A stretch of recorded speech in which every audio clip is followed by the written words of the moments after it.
Sempat dihebohkan dengan beredar video anggota Komisi 1 DPRD Kabupaten Sukabumi mengenai penahanan jenazah warga desa Caringin Nunggal, Kecamatan Waluran oleh pihak RSUD Jampang Kulon. Pihak RSUD Jampang Kulon akhirnya mengundang Kepala Desa Caringin Nunggal dan anggota Komisi 1 DPRD Kabupaten Sukabumi, Andri Hidayana, untuk melakukan audiensi musyawarah mengenai persoalan tersebut. Dikatakan anggota DPRD Kabupaten Sukabumi, Andri Hidayana, pertemuan tersebut untuk menjelaskan dan mengklarifikasi adanya penahanan jenazah karena administrasi yang belum dibayarkan pihak keluarga pasien hingga akhirnya dilakukan penahanan STNK untuk dijadikan jaminan. Setelah duduk bersama dilakukan musyawarah, akhirnya pihak rumah sakit mengakui kesalahan dan melakukan permohonan maaf atas tindakan pegawainya. Menyikapi hal tersebut, Andri Hidayana berjanji akan melakukan pembahasan khusus di DPRD. Pihaknya mendesak terkait pengelolaan RSUD Jampang Kulon agar dikembalikan lagi ke Pemkab Sukabumi.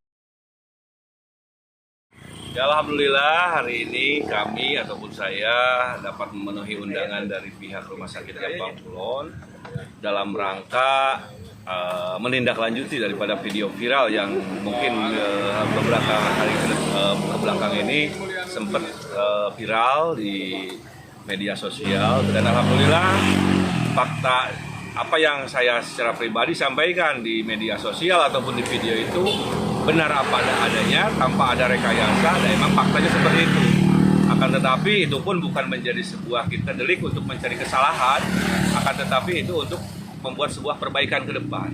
Direktur Rumah Sakit Jampang Kulon sangat welcome dan sangat menerima saran, masukan, dan pendapat dari kita terkait apa yang mungkin menjadi sebuah permasalahan, pembenahan manajemen, dan lain-lain. Banyak catatan-catatan tentu yang harus diperbaiki.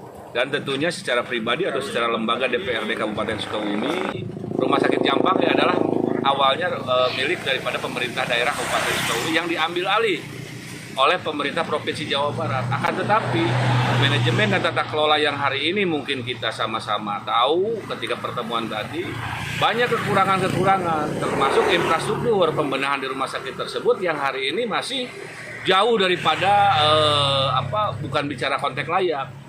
Komitmen pemerintah provinsi dalam hal mengambil alih Rumah Sakit Jampang Kulon ini tentu untuk akses daripada masyarakat Jabar Selatan. Dari Kecamatan Jampang Kulon, Kabupaten Sukabumi, Indra Sopyan melaporkan untuk Dinamika.